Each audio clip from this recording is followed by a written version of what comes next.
every year feel like, even more than Christmas, feel like Easter sneaks up on me.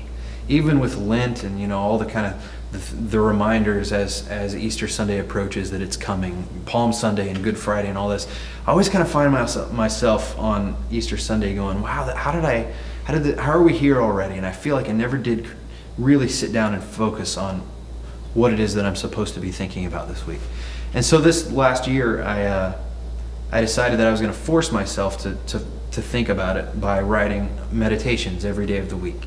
And I was going to make myself go to the Gospels and read them and kind of sort out what it was that Jesus was doing each day of the week that led to his death and then his resurrection, and write about it and force myself to spend 2 or 3 hours every night really thinking about it. And I don't know if what I wrote was anything special, but I know that the process of making myself write it was very special to me. Like it was I experienced Easter in a way that I hadn't before that year. And somebody on my website said, Andrew, I've really enjoyed reading your resurrection letters this week.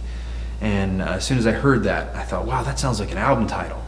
Cool. And just filed it away in the back of my mind. And so whenever we went into the studio to make this new record, I thought, okay, well, I've got this album titled Resurrection Letters, but then I've got this collection of songs that aren't really about Easter. You know, they're about Jesus, but they're not Easter songs. So I didn't know what to do with that until we were recording the album, and I started noticing that sure enough, there was this theme that every one of the songs in some way hints at this idea that resurrection is at the heart of the story that God is telling.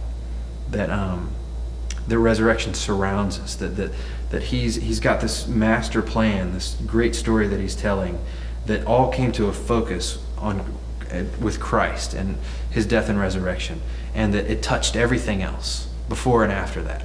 And that if our eyes are open, we can see hints of that everywhere, in the seasons and in you know, the sacraments like baptism. You know, there's a dying and there's a rising again, and there are hints everywhere that this is where the important part of the story that God really, where the change happened. This all happened at Easter.